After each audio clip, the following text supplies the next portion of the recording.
The colony ship Exodus Dawn hummed through the void, carrying 800 souls toward the outer reaches, the lawless frontier where people went to disappear.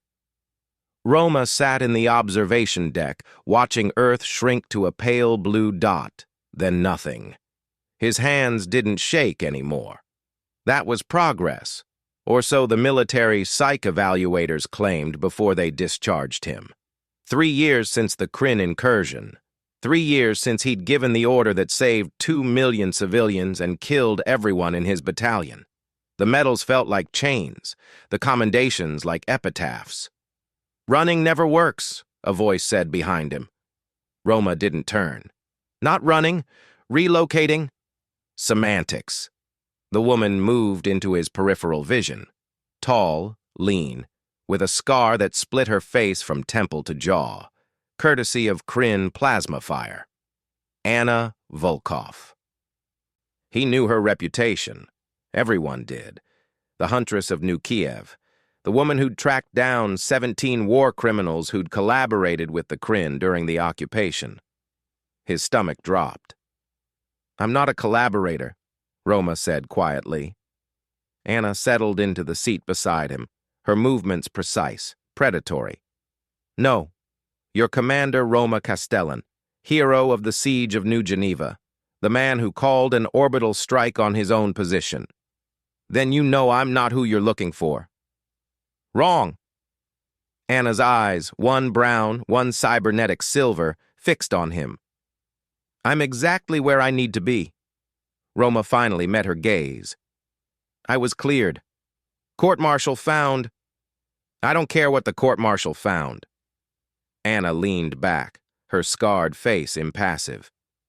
"I care that you're heading to the outer reaches where the Kryn remnant fleet is rebuilding, where they're gathering humans stupid enough or broken enough to help them." "I would never." "Not intentionally," Anna cut him off. "But trauma makes people vulnerable. The Kryn are good at exploitation. They've evolved for it. Parasites that read neural patterns, find weaknesses, whisper promises." She tapped her temple. "They tried it on me, almost worked." Roma's jaw tightened. "So you're here to what? Babysit me? Redirect you. I bought a one-way ticket to nowhere for a reason." Anna smiled, though it didn't reach her eyes. "And I tracked you across 3 star systems for a reason. Wrong direction, Commander." The ship's intercom crackled. "Attention passengers. Unexpected course deviation. ETA to Kepler 442b. 6 weeks. Roma stared at her. "You didn't." "I did. Hacked the navigation. We're going to the inner colonies instead. Specifically to Refuge Station." "That's a rehabilitation center for people like us," Anna finished. "Warriors who can't stop fighting ghosts." Roma stood abruptly. "You had no right." "I had every right."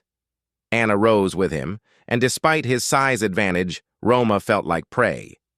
"The Kryn are regrouping. Intelligence suggests they're planning another incursion within 5 years. We can't afford to lose people like you." "People like me?" Roma's voice cracked. "I'm broken. I close my eyes and see 200 faces. My friends, my soldiers. I hear their screams in hyperspace silence, in engine hum, in your own heartbeat." Anna's expression softened fractionally. "I know. After New Kiev, I heard the children crying for 16 months, every single night." Roma sank back into his seat. "How did you stop it?" "I didn't run." "That's the first step." Anna sat beside him again. "The Kryn want us to fragment, to isolate, to destroy ourselves with guilt. That's how they win. But humans? We're social creatures. We heal together or not at all. Refuge Station won't fix me."